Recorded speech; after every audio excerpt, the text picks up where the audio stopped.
Hello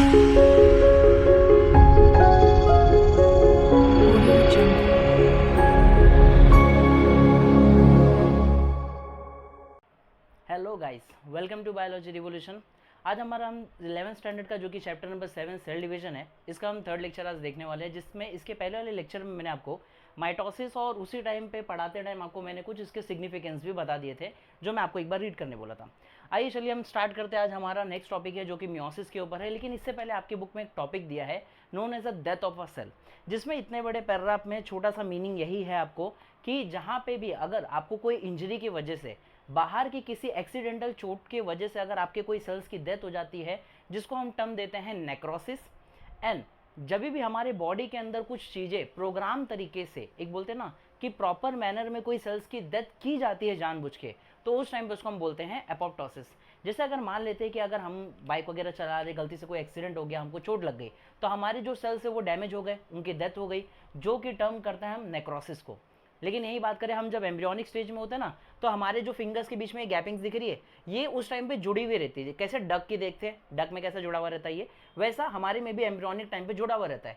लेकिन हमारे body की कुछ प्रोग्रामिंग ऐसी होती है जिसके अंदर क्या किया जाते हैं, हमारे ये बीच के जितने सेल्स होते हैं इसको डिलीट कर दिया जाता है, या डिस्ट्रॉय कर दिया जाता है, या डेथ कर दी जाती है, जिसको हम बोलते हैं एपोप्टोसिस। इसलिए सीधा अगर एपोप्टोसिस मतलब जानना है आपको, तो इसमें आपको क्या लिखना है, it is a program cell death. ठीक है, यही आपका डेथ ऑफ द सेल के ऊपर कुछ टॉपिक्स है। चलिए यहाँ पे देखते हैं कि आप मियोसिस के बारे में देखते हो। तो मियोसिस जो कि टर्म होता है, ये हमारे जेबी फार्मर 1905 में इस टर्म को कॉइन किया था, जो कि एक साइंटिस्ट है हमारे। इन्होंने बोला था कि जो भी मियोसिस वगैरह होगा वो सिर्फ आपको देखा जा सकता है रिप्रोडक्टिव सेल्स में। इट मीन्स उसको हम मियोसाइट्स, या हम सीधी बेसिक बात बोलूँ ना, क्या बोला जा रहा है, गैमेट्स। मतलब आप स्पर्म और ओवम में देखेंगे ना, तो यहीं पे सिर्फ आपको मियोसिस देखने मिलेगा, बिकॉज स्पर्म और ओवम दोनों आप देखेंगे ना, ये कभी भी क्रोमोसोम नंबर में आधे होते हैं। ठीक है, तो यहाँ पे देखिए आपको वही लिखा है कि क्रोमोसोम हाफ हो जाता है यहाँ पे। मतलब क्या है, it is a type of a reductional division. मतलब यहाँ पे जो भी आपका क्रोमोसोम 46 होता है, वो सीधा हाफ होकर कितना हो जाता है, 23 हो जाता है। ठीक है, ये लास्ट का एकदम प्रोसेस है इसके अंदर। और देखेंगे क्या होता है, इसमें 4 हैप्लॉइड सेल्स का क्या होता है, मेन फॉर्मेशन होता है। ये चीज आप ध्यान रखिएगा कि यहाँ पे 4 हैप्लॉइड सेल्स बनाए जाते हैं आपकी बॉडी के डिप्लॉइड सेल से। मान लीजिए बेसिक मैंने चैप्टर नंबर 2 भी मैंने पढ़ा है, जो कि reproduction in higher lower animals है। वहाँ पे आप भी थोड़ा देख सकते हैं कि बेसिक क्या होता है। कभी भी हमारे जो टेस्टिस के पार्ट होते हैं, टेस्टिस के अंदर जो सेल हमारे गैमेट्स को बनाने का मदद करता है, वो खुद डिप्लॉयड नेचर का होता है। ठीक है, मतलब 2n कंडीशन का होता है। जब भी उसके अंदर कोई गैमेट फॉर्मेशन होता है, तो उसको 2n कंडीशन से कितना कर देता है, 4n। मतलब जब भी स्पर्म का पहला फॉर्मेशन होता है ना, तो वो 46 क्रोमोसोम का होता है। ठीक है, तो आइए जानते हैं यहाँ पे क्या है कि मियोसिस अगर बात करें तो यहाँ पे 2 टाइप का मियोसिस चलता है, एन हेट्रोट्रिपिक और होमोटिपिक। हेट्रोटिपिक को हम मियोसिस 1 भी बोलते हैं, और होमोटिपिक को मियोसिस 2 भी बोलते हैं। आइए जानते हैं ये टर्म ऐसे क्यों दिए गए हैं, बिकॉज हेट्रो मीन्स होता है different, okay, and homo means होता है सेम। अब हेट्रोट्रिपिक बोलना चाह रहे हो तो इसमें क्या बोला गया है, हेट्रोट्रिपिक मतलब डिफरेंट। ओके, तो मतलब आप देखेंगे यहाँ पे जो बॉडी 2n की होती है, वो डिवाइड होकर कितनी बदल जाती है, 1n और 1n में बदल जाती है। 1n क्या है बेसिक, इसमें आपको समझ में आ रहा है, ये दोनों सेम नंबर के क्रोमोसोम हो गए, 23 हो गए। ठीक है, तो हेट्रो डिफरेंट क्यों बोला गया, बिकॉज 2n से कितना बदल गया, ये 1n में। ठीक है, और होमो मतलब क्या होता है, होमो मतलब होता है सेम। मतलब ये जो 1n है, ये डिवाइड होके वापस क्या बन जाएगा, 1n बनेगा। ये जो 1n है, ये भी डिवाइड होके वापस क्या बन जाएगा, 1n बन जाएगा। तो मतलब यहाँ पे देखिए आप 1 2 3 4 हैप्लॉइड सेल्स का फॉर्मेशन हुआ फ्रॉम द डिप्लॉइड सेल। तो ये लाइन आपको यहाँ पे समझी होगी। सो होप सो आपको यहाँ पे क्लियर हुआ रहेगा। मतलब जब भी आप मियोसिस 1 पढ़ोगे, तो वहाँ पे आप इतना ही पढ़ोगे कि 2n कंडीशन 1n में बदल जाती है, मतलब 2 टोटल सेल्स बन जाते हैं।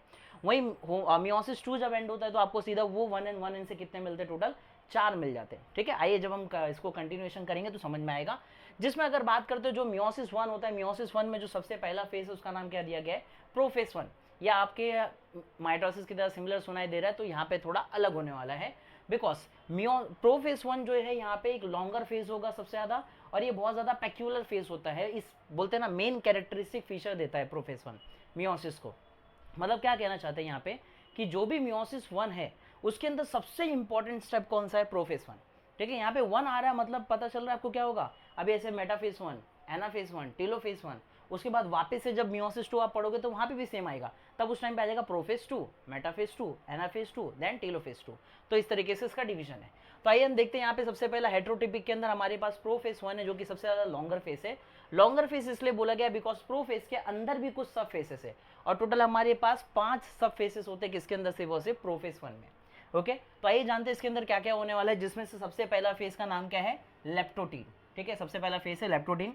अब यहाँ पे आप ही ऑब्जर्वेशन कीजिए और आप ही आंसर दीजिए कि आपको क्या दिख रहा है, बेसिक डिफरेंसेस क्या दिख रहे हैं। आपको दिख रहा होगा कि यहाँ पे ये जो न्यूक्लियस का साइज है, ये रेड वाला सेल मेम्ब्रेन है, ये न्यूक्लियस है और इसके अंदर आपके कुछ क्रोमेटिन मटेरियल है। ये तो एज इट इज आपका सेंट्रोल हमेशा की तरह प्रेजेंट है। तो यहाँ पे आप देख सकते हैं कि जो न्यूक्लियस का वॉल्यूम दिख रहा है वो आपको थोड़ा इंक्रीज होते हुए दिख रहा है। तो आप बोल सकते हो कि सर यहाँ पे जो न्यूक्लियस का आपने वॉल्यूम बनाया है वो थोड़ा ज़्यादा बड़ा है। ठीक है, न्यूक्लियस का वॉल्यूम इंक्रीज हो गया। अब और देख सकते हो लेप्टोटीन के अंदर कि आपको क्या दिख रहा है कि क्रोमोसोम का कुछ एक पर्टिकुलर अरेंजमेंट है। यहाँ पे जो भी आपका क्रोमेटिन मटेरियल दिख रहा है, ये जो भी क्रोमेटिन मटेरियल है, it appears like a thread like. ठीक है, ये आपको कुछ हद तक का थ्रेड लाइक अपीयरेंस दे रहा है। ठीक है, और ये सिर्फ थ्रेड लाइक नहीं, आप देखोगे ना कि ये सारे के सारे थ्रेड लाइक एक ही जगह पे अरेंज है, मतलब कुछ तो इनको एक ओरिएंटेशन मिला है, मतलब कुछ तो एक इनको एक पर्टिकुलर शेप मिला है और इस ओरिएंटेशन को हम बोलते हैं यहाँ पे बुके स्टेज। ठीक है, ये ध्यान रखिएगा कि बेसिक प्रोफेज 1 में जो भी आपके पास लेप्टोटीन वाला फेस होता है उसको बुके स्टेज से भी नाम से जाना जाता है, बिकॉज यहाँ पे बेसिक क्या दिख रहा है आपको कि सारे क्रोमेटिन मटेरियल एक ही जगह पे अरेंज है जैसे एक बुके अरेंज होता है। ठीक है, और आपको यहाँ पे 2 सेंट्रियोल्स दिख रहे होंगे इजीली।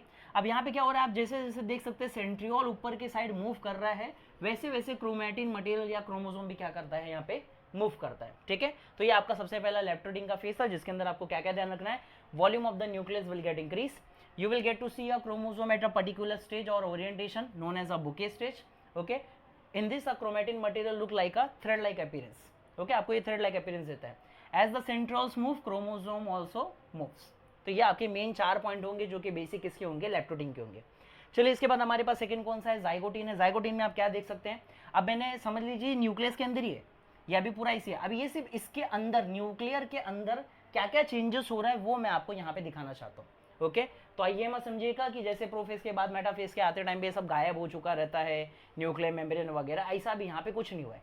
न्यूक्लियस के अंदर क्या क्या चेंजेस हो रहे हैं मैं आपको वो दिखा रहा हूँ। तो यहाँ पे ये थ्रेड लाइक अपीयरेंस, आप कैसा अपीयरेंस मिल रहा है, धीरे धीरे इसको क्रोमोसोम जैसा अपीयरेंस मिल गया। ठीक है, तो यहाँ पे आपको मेन क्रोमोसोम जैसा अपीयरेंस आ गया। और सबसे इंपॉर्टेंट ये फेज का क्या होता है, जाइगोटीन फेज का। जाइगोटीन फेज आपको ये बीच में आपको ऐसा कुछ लाइनिंग जैसा दिख रहा है, इसको हम बोलते हैं सिनोप्टिमल कॉम्प्लेक्स। सिनोप्टिमल कॉम्प्लेक्स जो कि बहुत ज़्यादा एक इंपॉर्टेंट फेज होता है, बिकॉज यहाँ पे कैसा है, सिनोप्टिमल कॉम्प्लेक्स एक प्रोटीन मॉलिक्यूल होंगे जो क्या करेंगे, 2 क्रोमोसोम को, जो कि ये दोनों ही क्रोमोसोम कैसे होंगे, ये दोनों ही क्रोमोसोम है आपके होमोलोगस क्रोमोसोम। होमोलोगस मतलब क्या बोलना चाह रहा हूँ मैं कि अगर ये क्रोमोसोम नंबर 1 है तो ये भी क्रोमोसोम नंबर क्या होगा, 1 होगा। ओके, आपको यूजुअली पता है कि ह्यूमन बींग के अंदर क्रोमोसोम कुछ इस तरीके से अरेंज रहते हैं, जिसमें से एक आपके फादर का होता है और एक आपके मदर का होता है। आपके पास कुछ नहीं होता आपका। ओके, एक आपके फादर से क्रोमोसोम आया और एक आपके मदर से आया, तो इस तरीके से अरेंज होते हैं। लेकिन आपको मैंने बहुत इंपॉर्टेंट बताया था कि कभी भी कोई भी टाइप का सेल डिवीजन हो, either it is meiosis, either it is mitosis, always there should be condition. कैसा होगा कि डिप्लॉइड स्टेज से कितना चला जाएगा, टेट्राप्लॉइड, मतलब 2n कंडीशन किससे कितना हो जाता है, 4n कंडीशन। क्योंकि भाई आपको डिवाइड करने तो उतना तो रखना पड़ेगा ना। जैसे माइटोसिस जब हम करते हैं तो 46 का कितना करते हैं, 92, फिर 92 को 46 करके डिवाइड करते हैं। वैसे यहाँ पे भी क्या होगा कि यहाँ पे भी इसके जो क्रोमेटिड है, ठीक है, तो इस तरीके से इसके सिस्टर क्रोमेटिड डेवलप होंगे, ये साइड से भी और ये साइड से भी। ठीक है, इसका रीजन क्या है कि टोटल यहाँ पे क्या हो गया कि अब यहाँ पे क्रोमोसोम का नंबर बढ़ गया, क्रोमेटिड का नंबर बढ़ गया, इसलिए जब भी ये डिवाइड होंगे तो क्या हो जाएगा, इक्वल डिस्ट्रीब्यूशन हो जाता है। लेकिन यहाँ पे आपको पता है इक्वल डिस्ट्रीब्यूशन नहीं करना, यहाँ पे कैसा डिवीजन करना है, रिडक्शनल डिवीजन करना, मतलब हाफ ऑफ पोर्शन है। चलिए आइए देखते हैं, यहाँ तक आपको क्लियर हो गया रहेगा कि ये दोनों होमोलोगस क्रोमोसोम है। यहाँ पे एक सिनोप्टिमल कॉम्प्लेक्स फॉर्म हो रहा है, और ये जो सिनोप्टिमल कॉम्प्लेक्स फॉर्म होता है तो यहाँ पे एक टर्म बोला जाता है कि आपको यहाँ पे देखने मिल रहा है synapsis. Synapsis it is a process जहाँ पे आपको 2 क्रोमोसोम के बीच में सिनोप्टिमल कॉम्प्लेक्स फॉर्म होता हुआ दिखेगा। सर ये सिनोप्टिमल कॉम्प्लेक्स क्या, तो मेन चीज क्रोमोसोम मतलब क्या है कि एक टाइप का डीएनए मॉलिक्यूल है, और DNA molecules always in a negative charge, मतलब ये भी नेगेटिव चार्ज है, ये भी नेगेटिव चार्ज है। और आपको पता है नेगेटिव चार्ज क्या करते हैं, एक दूसरे को रिपेल करते हैं। पॉजिटिव और नेगेटिव चार्ज, अपोजिट चार्जेस क्या करते हैं, एक दूसरे को अट्रैक्ट करते हैं। तो यहाँ पे इस पे भी नेगेटिव चार्ज, इस पे भी नेगेटिव चार्ज, तो ये दोनों एक दूसरे को क्या कर रहे होते हैं, रिपेल कर रहे होते हैं, जिसकी वजह से एक सिनोप्टिमल कॉम्प्लेक्स प्रोटीन ला के देना पड़ता है, जिसके से ये बहुत ज़्यादा क्या रहेंगे, क्लोजली एसोसिएटेड रहेंगे। क्या कर लोगे सर ये चीज़, क्या करोगे इसका, कि आपको 2 क्रोमोसोम को पास लाना ही क्यों है, क्यों करना है काम। तो आइए जानते हैं इसके अंदर हमको समझ में आएगा थोड़ा आगे के स्टेजेस से कि यहाँ पे सिनोप्टिमल कॉम्प्लेक्स बनाने का मेन रोल क्या है, यहाँ पे हमको ये पेयरिंग क्यों करने की जरूरत थी होमोलोगस की, क्यों इतना अट्रैक्शन बढ़ाना था इनके बीच का। तो हमको क्या पता चला कि यहाँ पे सेकंड स्टेज जो कि हमारा थर्ड स्टेज चालू होता है प्रोफेस 1 का, जो कि होता है पैकेटिंग स्टेज। पैकेटिंग स्टेज में आपको क्या देखने मिलेगा कि ये दोनों क्रोमोसोम को इतना ज्यादा पास लाया गया है, ठीक है, यहाँ पे जो सिनोप्टिमल कॉम्प्लेक्स था वही दोनों को इतना पास लेके आ गया कि आपको दिख रहा है कि ये दोनों क्रोमोसोम क्या कर रहे हैं, एक दूसरे को धीरे धीरे ओवरलैप करना चालू कर दे रहे हैं, ठीक है। यहाँ पे आपको ओवरलैपिंग देखने मिल रही है ऊपर और दोनों साइड पे, मतलब दोनों टर्मिनल्स पे आपको क्या दिख रहा है, ओवरलैपिंग।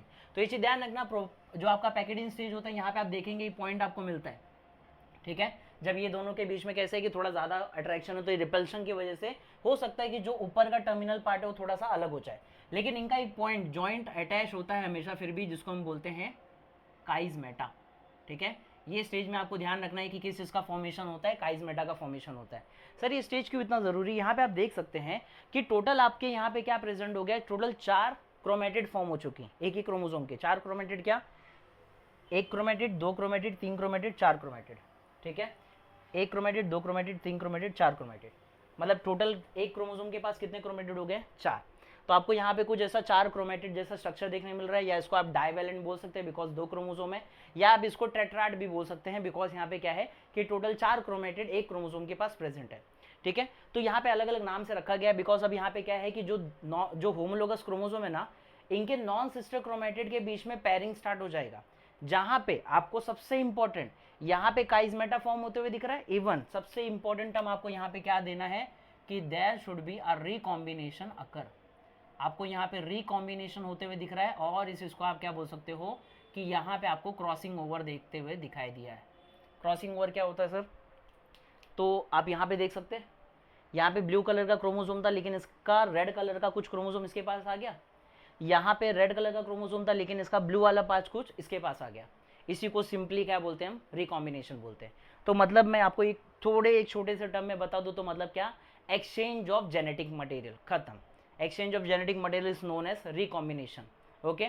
तो अभी मेन क्या है कि यहाँ पे आपको दिख रहा है कि ये दोनों ओवरलैप करके एक दूसरे को, ओवरलैपिंग करने का रीजन यही था कि ये दोनों अपने कुछ जेनेटिक पार्ट को एक दूसरे से क्या कर ले, एक्सचेंज कर ले, ठीक है। और एक्सचेंज करने के बाद ये क्या हो जाए, धीरे धीरे सेपरेट होना चालू हो जाए।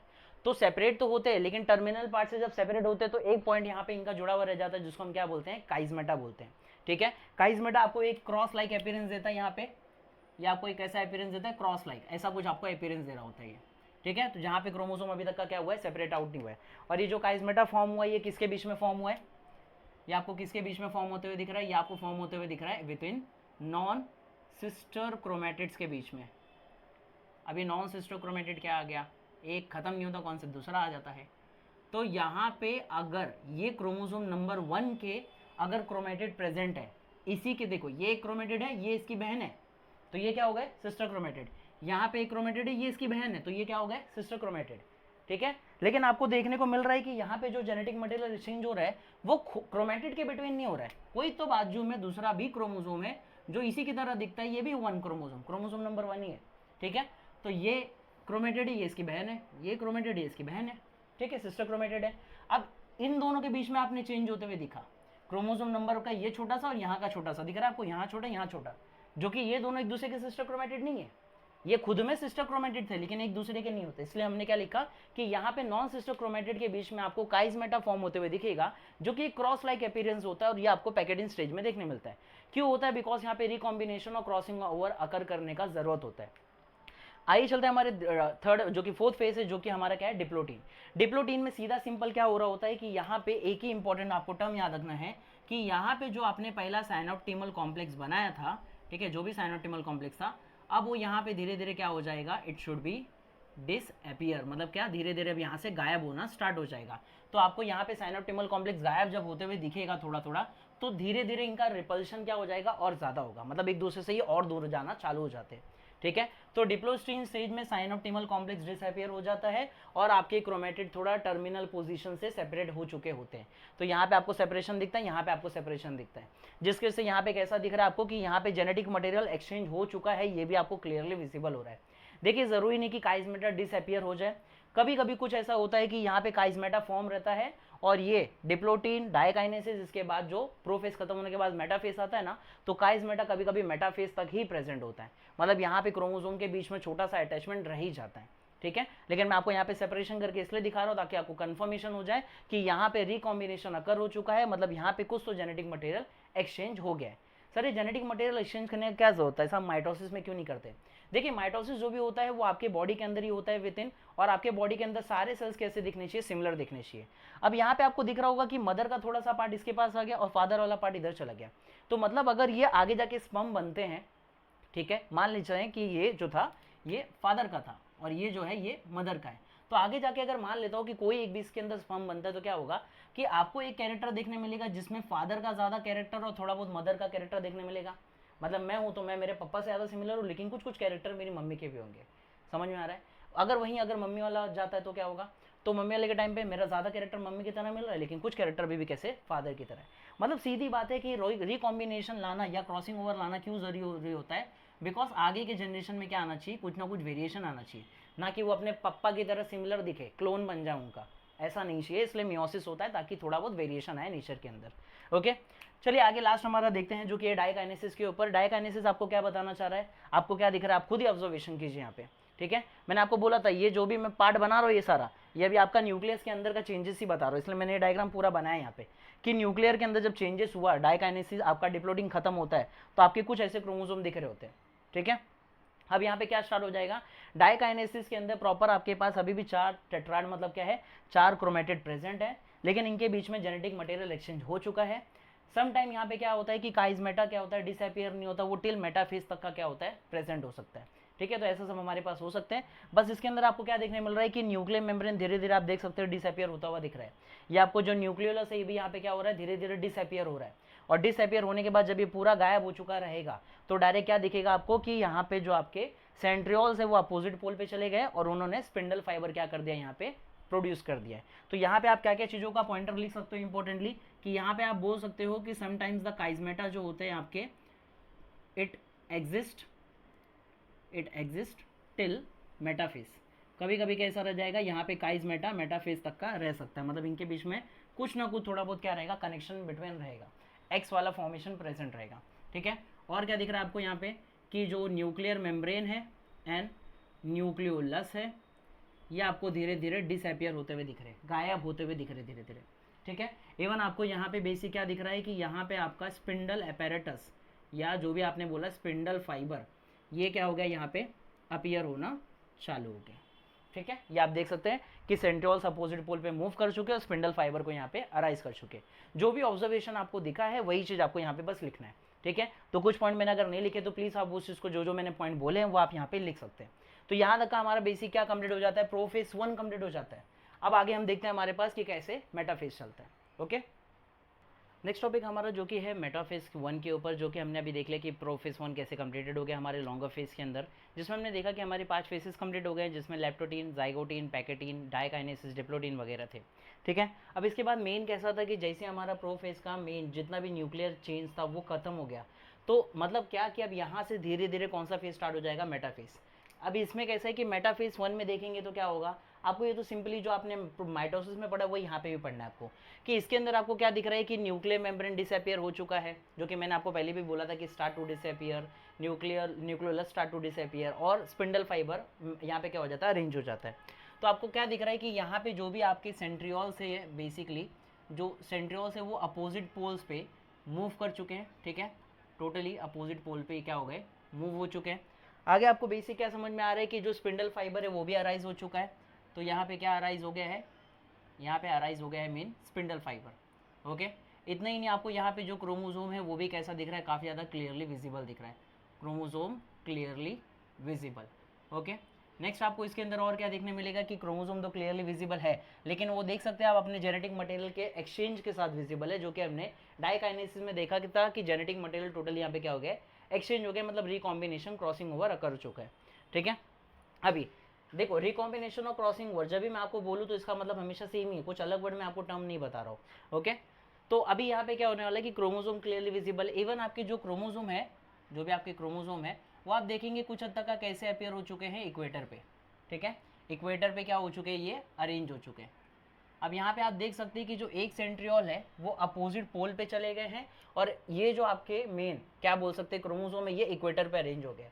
जिसमें भी एक आपको एक पेक्यूलर थोड़ा सा ना कुछ आपको स्टेज में दिखेगा क्या अलग है, कि इसका जो सेंट्रोमियर आपको दिख रहा है ना, ये सेंट्रोमियर फेस कर रहा है किसको, आपके सेंट्रियोल्स को। ये सेंट्रोमियर डायरेक्ट किसको फेस कर रहा है, आपके सेंट्रियोल को। वही अगर आप क्रोमोसोम के ये आर्म्स को देखेंगे, ये जो आर्म है, ये आर्म है, ये आर्म है, ये जो आर्म्स हैं इनके हाथ जैसे पैर जो दिख रहे हैं, ये आर्म सबके कैसे सिचुएटेड है, ये ऐसा कुछ सिचुएटेड है जैसे कैसा है, इक्वेटर को फेस करते हुए। तो ये चीज़ ध्यान रखिएगा कि मेटाफेस 1 में आपको थोड़ा सा पेक्यूलर कैरेक्टर क्या देखने मिल रहा है, कि जो भी सेंट्रोमियर वगैरह होगा वो आपके कैसे फेस करेगा सेंट्रियोल्स को, और जो आर्म्स होंगे वो कैसे फेस करेंगे इक्वेटर को। तो ये यहाँ पे आपको पॉइंटर्स ध्यान रखने। अब इस अरेंजमेंट के बाद कौन सा फेज स्टार्ट हो जाएगा, आपका दूसरा फेज इनिशिएट हो जाएगा, जो कि है एनाफेज 1 का। यहाँ पे जो आपके चारों क्रोमेटिड हैं, ठीक है, क्रोमेटिड 1 2 3 4, इसके लिए भी 1 2 3 4, इसके लिए भी। तो यहाँ पे आपको बेसिक एनाफेज में क्या दिख रहा है कि जो स्पिंडल फाइबर है, स्पिंडल फाइबर ज़्यादा कॉन्ट्रैक्ट होने की वजह से क्रोमोसोम को अपने अपने तरफ क्या कर ले रहा है, पुल कर ले रहा है। जैसे ये क्रोमोसोम ऊपर के साइड पुल हो गया और ये नीचे के साइड पुल हो गया। माइटोसिस में पर दिक्कत ये होती है कि इसमें क्या होता है, जो क्रोमेटिड होते हैं ना वो दोनों साइड से खींचे जाते हैं और पूरे तरीके से ब्रेक डाउन कर दिए जाते हैं। इसलिए मैंने बोला कि मेटाफेज में थोड़ा सा जो अरेंजमेंट है वो कुछ अलग टाइप का दिखता है, जिसमें आपको क्या समझ में आया था कि जो सेंट्रोमियर है वो किसको फेस कर रहा है, वो फेस करता है सेंट्रियोल्स को, ठीक है। और वही जो आपका जो आर्म्स होता है क्रोमोसोम का, आर्म्स किस तरीके से अरेंज होता है, अरेंज लाइक का इक्वेटर फॉर्म, मतलब इक्वेटर को फेस करता है। ये इसीलिए कर रहा है क्योंकि यहाँ पे जेनेटिक मटेरियल अभी प्रॉपर एक्सचेंज हो चुका है। हम ऐसा नहीं कर सकते कि इसको यहीं पे तोड़ दिया जाए, ठीक है, क्योंकि कभी भी हमारे जो एनाफेज में होता था वो कैसा होता था कि एक क्रोमोसोम को दोनों साइड के स्पिंडल फाइबर पकड़ते थे, उसको बीच से ब्रेक डाउन कर देते थे। वैसा आपको इस एनाफेज 1 में देखने नहीं मिलेगा, ठीक है। तो इंपॉर्टेंटली आपको क्या ध्यान रखना है कि यहाँ पे आपको क्या दिख रहा है कि पूरा क्रोमेटिड के साथ, मतलब आपका पूरा क्रोमेटिड जो है, क्रोमेटिड्स आर नॉट सेपरेटेड, यहाँ पे क्रोमेटिड्स को सेपरेटेड नहीं किया गया, ठीक है। जस्ट क्या कर लिया गया, सेंट्रियोल्स से जो भी स्पिंडल फाइबर्स आए थे, centrioles spindle fibre just get contracted, okay, gets contracted, और इनके कॉन्ट्रैक्ट होने के वजह से क्या हुआ, जो भी क्रोमोसोम था वो पूरा का पूरा कैसा हो गया, पुल्ड अवे हो गया। तो यहाँ पे जो क्रोमोसोम था वो पुल्ड हो गया एट अपोजिट पोल्स के तरफ, ठीक है, टूवर्ड्स सेंट्रियोल, मतलब सेंट्रियोल की तरफ वो क्या हो गया, पूरा का पूरा पुल हो चुका है। इसमें कोई भी आपको सेपरेशन होता हुआ नहीं दिखा, ठीक है, मतलब क्रोमेटिड टूटते हुए नहीं दिखे, यहाँ पे पूरा का पूरा एक क्रोमोसोम ही क्या हो गया, दूसरे एंड पे चला गया। अब इसके बाद आप देख सकते हैं कि ये एनाफेज 1 खत्म होने के बाद कैसा दिखेगा आपको, टीलोफेज 1 स्टार्ट हो जाएगा। टीलोफेज 1 में बात करें तो क्या हो जाएगा कि ये पूरा क्रोमोसोम एक अलग सेल में चला जाएगा और ये पूरा एक अलग बन जाएगा, ठीक है। तो आप देख सकते हैं कि यहाँ पे एक क्रोमोसोम आ चुका है, एक यहाँ पे आ चुका है, और इनके बाद आजू बाजू क्या दिख रहा है आपको कि न्यूक्लियर मेम्ब्रेन और न्यूक्लियोलस क्या हो गए, रीअपियर हो गए, ठीक है।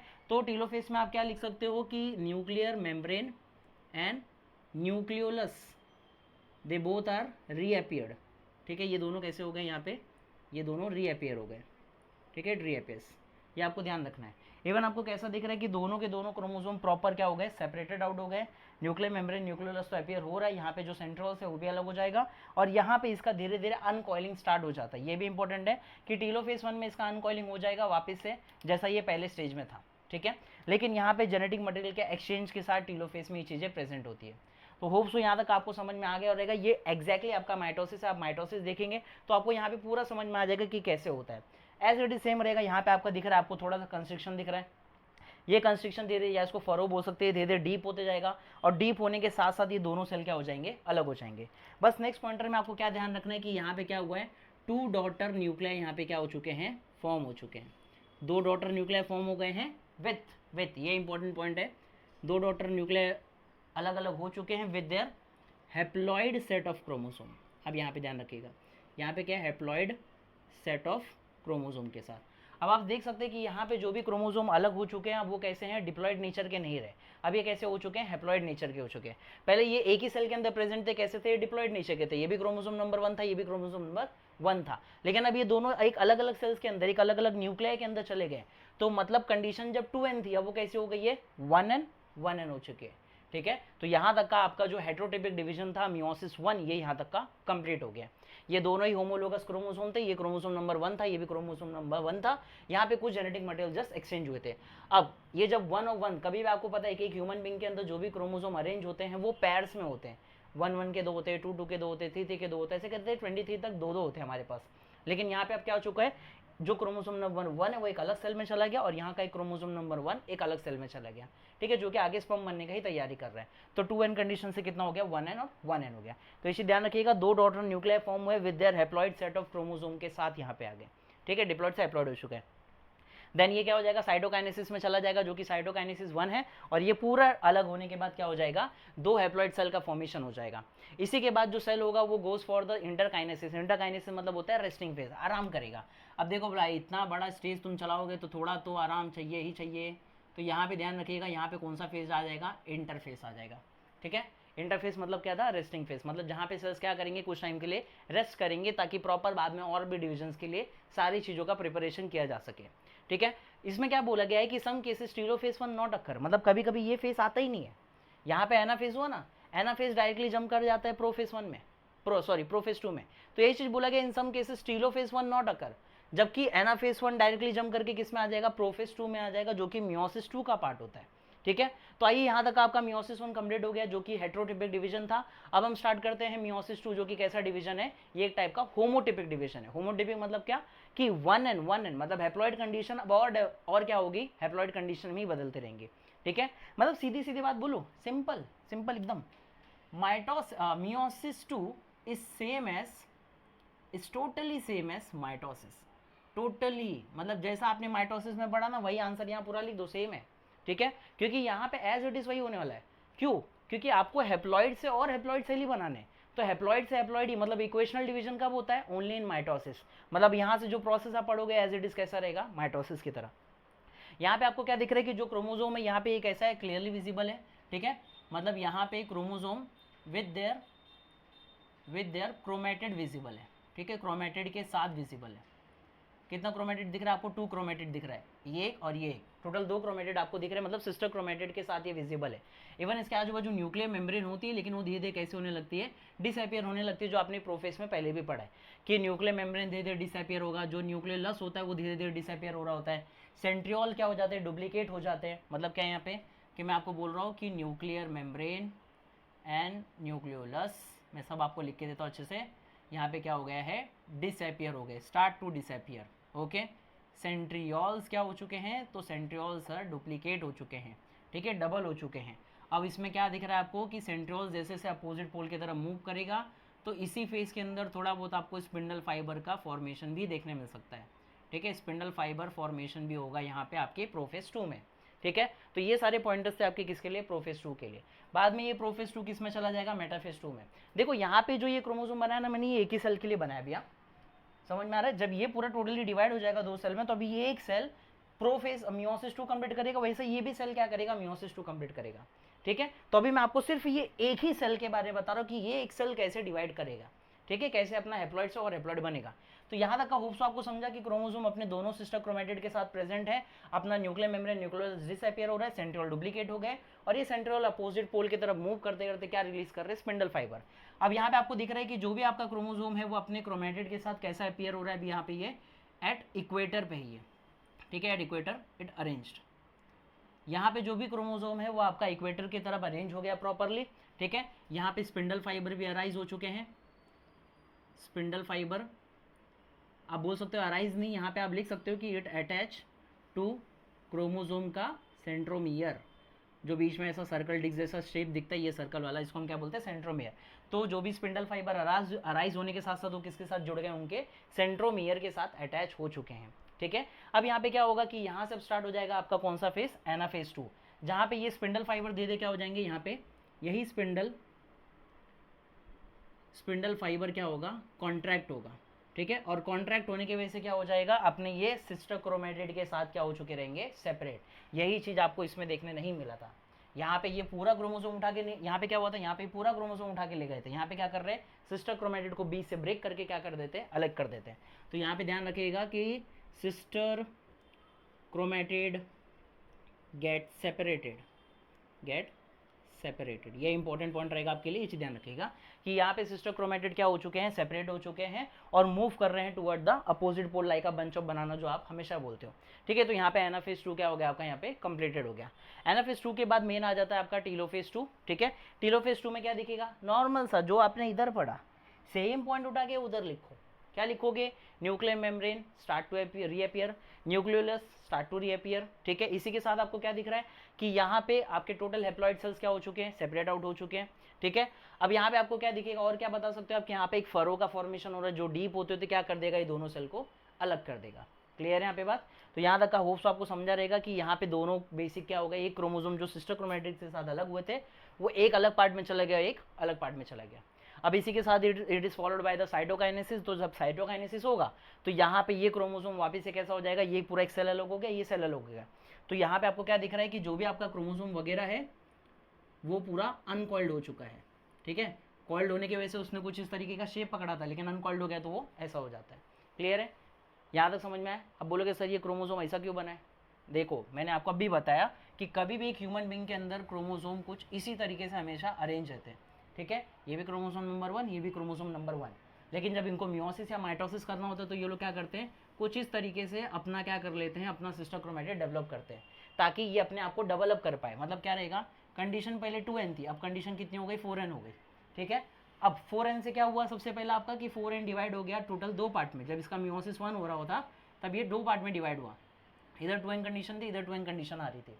ठीक है, तो इधर 4n करना जरूरी क्यों है कि 2n कंडीशन मिलना चालू हो। उसके बाद जब ये और डिवाइड होगा तो ये कितना हो जाएगा, एक एंड कंडीशन, एक एंड कंडीशन, ये और डिवाइड हो तो कितना हो जाएगा, एक और एंड, एक और एंड, टोटल कितना मिला आपको, 4n। तो इसलिए मैंने बोला था कि यहाँ पे बेसिक कैसा होगा कभी भी कि आपका इसमें हेप्लॉइड सेल्स फॉर्मेशन करना है तो उसके लिए आपको डिविजन्स कंटिन्यू करते होने पड़ते हैं। ठीक है, तो यहाँ पे ध्यान रखिएगा। अभी ये जो 2n बोल रही है अलग अलग सेल्स में चले गए थे, इसलिए हम क्या बोल रहे थे कि यहाँ पे हमारे पास टोटल कैसा क्रोमोसोम मिला है, हेप्लॉइड सेट मिला है। ठीक है, तो यहाँ तक का थोड़ा आप क्लियर रखिएगा कि कैसा है यहाँ पे। ओके, देखो इसमें एक चीज इंपॉर्टेंट है कि 4n हो जाना इसका मतलब ये नहीं है कि मैं बोलूँ कि क्रोमोसोम 92 हो गया है। क्रोमोसोम अभी भी 46 है, लेकिन उसके क्रोमेटिड क्या हो चुके हैं, बढ़ चुके हैं। थोड़ा सा आप ये हल्का सा पॉइंट ध्यान रखिएगा, ये एक मिस्ड अप पॉइंट था जो कि बहुत इंपॉर्टेंट है। मैं आपको एक और बार बोल देता हूँ कि 2n कंडीशन से कंडीशन 4n हो जाना इसका मतलब ये नहीं बोलना चाह रहा हूँ मैं कि आपके बॉडी के अंदर क्रोमोसोम 92 बन गए। क्रोमोसोम अभी भी 46 ही है, जस्ट उसके जो क्रोमेटिड है वो क्या हो गए हैं, एक्स्ट्रा हो गए। इसलिए मैं बोल रहा हूँ कि कंडीशन कैसी दिख रही है, 4n दिख रही है। ठीक है, तो दिखने में और ऐसा डिवीजन होने में थोड़ा सा क्या दिख रहा है, अंतर दिख रहा है, मिसिंग आउट दिख रहा है। तो प्लीज ये चीज समझिएगा कि यहाँ पे बॉडी के अंदर क्रोमोसोम तो अभी भी 46 ही है, लेकिन आपको इनके पैरिंग्स में मतलब क्या इनके सिस्टर क्रोमेटिड विजिबल होते हुए दिख रहे हैं। इसलिए जब भी आप मियोसिस 1 की डिवीजन पढ़ते तो कैसा पढ़ते कि यहाँ पे 1n आ गया, यहाँ पे 1n आ गया। बाद में यही अगर माइटोसिस की तरह करेंगे तो 1n 1n, और ये भी कैसा हो जाएगा 1n और 1n, कुछ इस तरीके से दिखेगा। जो मैंने इसके पहले वाला आपको बताया ये बेसिक कैसा था कि आप जब कभी भी एज्जम्पशन करते हो कि हाँ कैसा हो गया कि हमारे पास 46 का 92 हो गया, तो डिवीजन कैसे होते होते हमको दिखेंगे। ठीक है, लेकिन लिटरली में ये चीज ध्यान रखना, कभी भी क्रोमोसोम डेवलप होना मतलब होता है कि क्रोमोसोम नंबर होता नहीं रहेगा, जस्ट उसके क्रोमेटिड क्या हो जाते हैं, डबल हो जाते हैं। बिकॉज क्रोमोसोम हम कभी भी गिनते हैं उसके सेंट्रोमियर के अकॉर्डिंग। समझ में आ रहा है, एक सेंट्रोमियर तो एक ही मेरे पास क्या है, क्रोमोसोम है। और यहाँ पे देखिए एक ही क्रोमोसोम है, एक ही सेंट्रोमियर है, बस उसकी क्रोमेटिड बढ़ रहे थे। क्लियर हो गया, तो ये थोड़ा आप क्लियर अप रखिएगा। तो यहाँ तक का हमारा कैसा होता है कि पूरा सेल्स का डिवीजन कंप्लीट हो जाता है और प्रॉपर हमको कुछ इस तरीके की कंडीशन मिल चुकी रहती है। तो इसमें आप देख सकते हैं कि एक जो सेल है इसके अंदर आपको एक छोटा सा वेरिएशन दिख रहा है। तो मतलब अगर मैं बोलूँ कि ये ब्लू वाला जो पार्ट है ये फादर का है और रेड वाला थोड़ा मदर का है, और अगर आगे जाके ये स्पर्म बनता है तो क्या होगा, ज़्यादातर कैरेक्टर किसके रहेंगे, फादर के, और थोड़े बहुत कैरेक्टर किसके दिख रहे होंगे, मदर के भी यहाँ पे अपियर हो रहे होंगे। तो इसी तरह हमारे पास क्या हो गया कि साइटोकाइनेसिस 2 हुआ जहाँ पे क्रोमोसोम अनकर्ल्ड हो चुके हैं और टोटली 2 सेल यहाँ पे सेपरेट हो चुके हैं। मैंने अभी आपको थोड़े टाइम पहले बोला कि मैंने ये किस्सा खाली किसका बताया, इसका बताया। सेम ऐसा ही ये भी डिवाइड करेगा और ऐसा ये भी डिवाइड करके कितना सेल बनाएगा, 2 सेल बनाएगा। तो 2 सेल अगर ये बनाता और 2 सेल ये बनाता तो लास्ट के टोटल सेल कितने मिले हमको, 4 सेल। इसलिए इंपॉर्टेंट ये होता है कि कभी भी जब इसका पूरा एंड हो जाता है तो आपको 4 हैप्लॉइड सेल्स का क्या होता है, यहाँ पे फॉर्मेशन होता है। तो ये चीज ध्यान रखिएगा, टोटल कितने सेल्स बन गए हमारे पास, 4 हैप्लॉइड सेल्स। किससे बनाए हमने, हमारे डिप्लॉइड सेल्स से। ठीक है, तो यहाँ तक आपका पूरा कहानी कंप्लीट हो गया है जो कि मियोसिस का था। ओके, होप्स आपको यहाँ तक समझा होगा। अभी मेन आपको बस इसमें आपको ये चीज़ ध्यान रखना है कि सिग्निफिकेंस क्या है मियोसिस का, मतलब एक इंपॉर्टेंस क्या होता है मियोसिस करने का। देखिए मियोसिस बेसिक अगर बात करें तो कहाँ पे होता है, रिप्रोडक्टिव सेल्स मतलब गैमेट्स में होता है। मतलब ये बॉडी के स्पोर्ट्स वगैरह बनाने के काम आता है, ठीक है। यहीं तक की बात करें तो आगे मेन बोला जाए कि कभी भी अगर मियोसिस नहीं हुआ तो आगे के जनरेशन में क्रोमोसोम डबल दिखने मिलेंगे, या तो क्वाड्रपल मतलब 4 गुना देखने मिल सकते हैं। मतलब अगर मान लीजिए कि एक बेसिक फादर है 2n कंडीशन, मदर है 2n कंडीशन, अगर इनके में मियोसिस नहीं हुआ, वो 2n भी ट्रांसफर हो गया, इधर से भी 2n ट्रांसफर हो गया, तो 2n 2n मिलके कितने हो गए 4n, क्वाड्रपल। मतलब क्या होगा, आगे के जनरेशन बेसिकली उसका एम्ब्रियो कैसा बनेगा, बहुत ज़्यादा एबनॉर्मल बनेगा, डेवलप होगा ही नहीं पहली बात। और अगर डेवलप हो भी गया, कोई वजह से हम डेवलप कर भी देते, तो प्रॉब्लम क्या होगा, जितने क्रोमोसोम है वो सब एक्सप्रेस होंगे। मतलब ये हाथ 2 के बदले 4 हो जाएगा, ठीक है, आंख 2 के बदले 4 हो जाएगी, ऐसा हम कर नहीं सकते बट, और ऐसा पॉसिबल भी नहीं है बिकॉज वो एम्ब्रियो स्टेज में क्या हो जाएगा, पूरे तरीके से खराब हो जाएगा। तो ये चीज़ ध्यान रखिएगा, मियोसिस का मेन सिग्निफिकेंस ये होता है कि आगे के जनरेशन में ये 2n 2n मिलके 4n ना बन जाए, क्वाड्रपल ना हो जाए, इसलिए इनका क्या हो जाता है, मियोसिस हो जाता है। मदर के साइड से मियोसिस होके एन, मेरे साइड से फादर के साइड से मियोसिस होके एन और एन 2n बना दिए जाएंगे। क्लियर यहाँ तक का बात। तो ये बेसिक क्या था, सेकंड आपका सिग्निफिकेंस था। Last significance and most important जो मैंने आपको अभी तक बताया कि यहाँ पे छोटा सा पार्ट मदर का है, फादर के अंदर थोड़ा, तो मतलब यहाँ पे क्या देखने मिल रहा है कि आगे का जो जनरेशन आएगा ना तो वो पूरा फादर की तरह दिखेगा, ना तो पूरा वो मदर की तरह दिखेगा। कुछ हद तक का ज़्यादा सिमिलरिटी फादर के साथ है और कुछ क्वालिटी किसकी है, मदर्स की भी है, ठीक है। तो इसमें आपको क्या समझ में आ रहा है कि यहाँ पे मेन क्या दिखेगा, वेरिएशन, मतलब क्या कि कुछ तो इस चाइल्ड के अंदर दोनों की क्वालिटी मिलने की वजह से कुछ अलग दिखेगा, ठीक है। तो ये वेरिएशन लाना क्यों जरूरी है, ताकि आगे के जनरेशन का कंटिन्यू इवोल्यूशन होते रहे, वरना सेम क्रोमोसोम अगर सिर्फ ट्रांसफर होते गया तो यहाँ पे कोई इवोल्यूशन देखने नहीं मिलेगा, बिकॉज जो फादर के कैरेक्टर है वो एज इट इज मेरे अंदर रहेंगे, मेरे कैरेक्टर एज इट इज आगे जाते जाएंगे, तो ये कंटिन्यू बनेगा जहाँ इवोल्यूशन नहीं होता। बिकॉज इवोल्यूशन कभी भी क्या बोलता है आपको कि आपको नया नया चेंजेस लाना पड़ता है, मॉडिफिकेशन लाने पड़ते हैं, उसी को हम इवोल्यूशन बोलते हैं। तो ये आपका मेन थर्ड इंपॉर्टेंट था कि इसके अंदर आपको क्या देखने मिलता है, मियोसिस में वेरिएशन देखने मिलते हैं which leads to the evolution. Okay, hopes आपको ये समझ में आ गया रहेगा। यहाँ तक का हमारा पूरा चैप्टर एंड हो गया, जो कि चैप्टर नंबर 7 सेल डिविजन था आपका। सो आगे इसी तरह हम अलग अलग चैप्टर्स लेके आएंगे 11th स्टैंडर्ड और 12th स्टैंडर्ड के, तो इसी साथ इसीलिए हमारे साथ बने रहे। Okay, thank you so much.